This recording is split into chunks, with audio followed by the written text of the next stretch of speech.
Hey everyone, how's it going? It's Liam from Pushtware, here today with some brand new information about the PlayStation 5's DualSense controller. Everyone's favourite corporate suit, Jeff "Sad Dorito Tin" Thiele, ran a short livestream last Friday in which he demonstrated the DualSense in action, as well as a short gameplay demo for Astrobot's Playroom, a free game that will come pre-installed on every PlayStation 5 that serves as an interactive showcase for the DualSense's unique capabilities. Before we start, if you could like this video and subscribe to the channel, it would really help us out.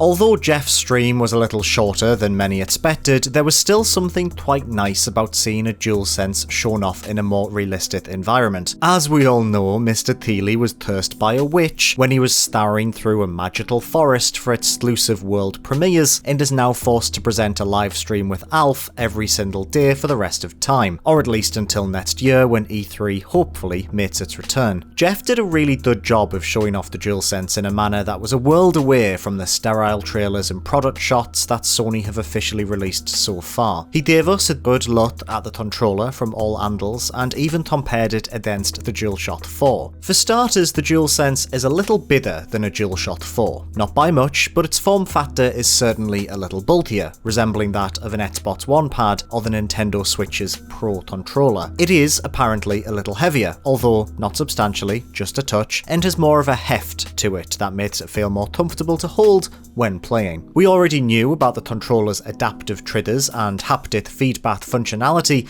but Jeff spoke a little about how the two features feel to use. The adaptive triggers, for instance, add a noticeable tension when pulled, and can even be configured to only apply a small amount of tension at certain points, allowing developers to notify players to let go of a trigger when it has only been pressed halfway, for example. This could be used for active reloading, letting go of a grasped object, or releasing an arrow when the bow has been drawn to its most efficient point. Jeff described the triggers as feeling like nothing else he'd ever experienced on a controller before, which is quite exciting.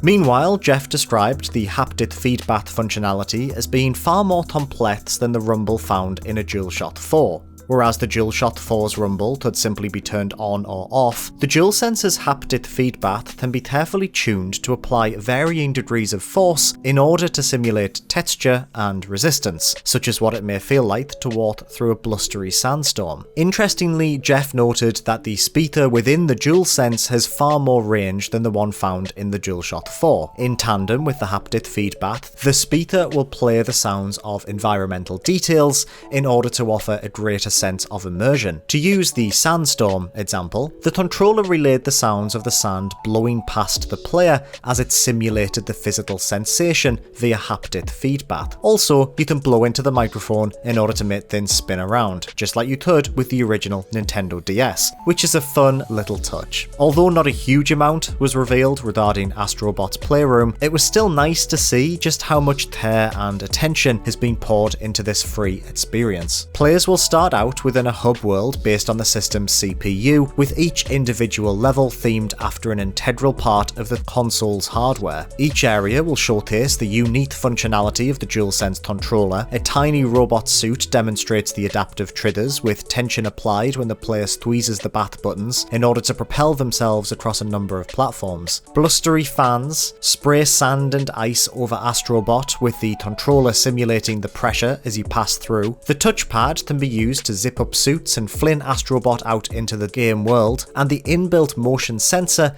allows you to move objects just like the DualShock 4. The game itself looks delightful. Described as a multi-hour experience, Astrobot's Playroom is a celebration of all things PlayStation. Astrobots play on older generations of PlayStation hardware in the background as you explore. Many areas reference lesser-known aspects of PlayStation history, such as these rubber ducks that were seen in an early PlayStation 3 tech demo. Astrobot is even awarded a PlayStation 3 console when they complete a level, and based on this small snippet from a sizzle reel shown later in the presentation, in which the PlayStation 2's boot screen can be seen in the background, other consoles can also seemingly be unlocked as you progress. I think it's fair to say that I'm really excited to play this wonderful little game when the PlayStation 5 launches later this year. Speaking of launch, PlayStation's worldwide head of marketing, Eric Lempel, reassured fans that pre-orders for the console would not just drop at a moment's notice, and that Sony will provide the exact date and time that pre-orders will become available. On a similar note, eagle-eyed fans noticed over the weekend that the source code on the official PlayStation Store page suggests that pre-orders will be limited to one per person. This makes sense, considering rumours that the PlayStation 5 will suffer shortages at launch. Sony will no doubt be keen to prevent scalpers from bulk buying systems to then sell them on eBay for a much higher price. So there we have it, a little more information about the PlayStation 5's DualSense controller. Are you excited to get your grubby mitts on a DualSense? Let us know in the comments below. If you enjoyed this video, please give it a like and make sure to subscribe to Push Square for everything PlayStation. Thank you, as always, for watching.